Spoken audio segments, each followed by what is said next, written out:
Leafs win 4-1 last night in the 8th and final matchup against the Ottawa Senators, taking the series against them 4-2. Gustafsson came up big, stopping 30 of 31 shots.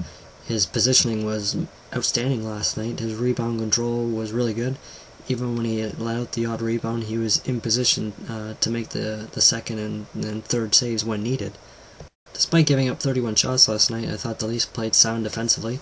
They kept Ottawa to the outside for the most part. They didn't allow to get inside to generate much offense.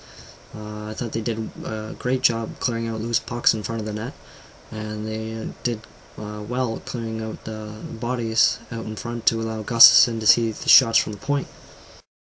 And the penalty kill was wonderful. They did a great job on not allowing Ottawa to get set up and to create any offense off the power play. They had bodies in front blocking shots. They had got their sticks into the shooting lanes, and I thought they did a great job of getting the puck down deep and killing some valuable time off the PK. Offensively, all four lines got on the score sheet last night. Phil Kessel led the game off with his 26th of the season, a beautiful wrist shot right through the defenseman's legs into the top corner, and it was 1-0 after the first period. The Leafs came out flying in the second period, and 4.5 minutes in, John Mitchell comes down on the wing and dodges a big hit from Andy Sutton, and ends up going short side on Brian Elliott, and the Leafs were up 2-0. Then only 20 seconds later, the Stolberg Caputi-Grabowski line were working hard right behind the net. Stolberg and Caputi outworking the Ottawa defense, and Caputi digs out the puck, throws it out to Grabowski and stuffs it in the net, and Leafs were up 3-0 quick in the second. With only a minute 30 left in the second period, off some sloppy defense by the Leafs, Alfredsson finds Andy Sutton coming off the blue line and feathers a pass, and he makes no mistake and puts it in the back of the net, and the Leafs were up 3-1 after 2. With less than 2 minutes left in the game, the Ottawa Senators decide to pull Brian Elliott early as they're down by 2 to get the extra attacker out. They put on some great pressure onto the Leafs. They had a few good scoring chances, but the Leafs they held in there. They blocked lots of shots. They cleared the loose pucks, and of all people, Ricard Wallin scores his second into an empty netter to seal the deal for the Leafs in a 4-1 victory over Ottawa for the fourth and final time this year. Speaking of Wallin, I've had someone on LeafSpace to say that I look like him. What are your thoughts? Personally, I don't think I look like him. He's a few years older than me, but I would like to have his paycheck, though, that's for sure. A few notes to wrap this first video of mine.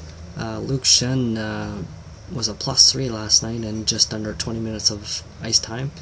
I thought he looked pretty good last night. He, whenever you don't see him do too much or hear his name, then he's having a good game, because he's one of those, defensive defensemen that if you're not hearing his name very often, then that's a good thing. What are your guys' thoughts on the Alfredsson hit? Personally, I thought it was dirty. There's absolutely no need for hits like this in the NHL, in hockey in general. What should they do about it? Personally, I think they should go back to my minor hockey days, and when it came to hits from behind, there was zero tolerance for it. It was either 2 or 5 minutes, and you're gone. A game misconduct, and there's no gray area whatsoever. It's black and white. I think they need to do something like that. They need stiffer penalties when it comes to hits from behind. And it felt like deja vu all over again. Alfredsson hitting Bushman from behind. It's almost like, actually, it was exactly like when he hit Darcy Tucker back in the playoffs, a few years back. But he could have taken Bushman's teeth out. He could have smashed his face on the dasher. He was really lucky that he didn't. Well, that's all for my debut video. I thank you for watching, and until next time, go Leafs go!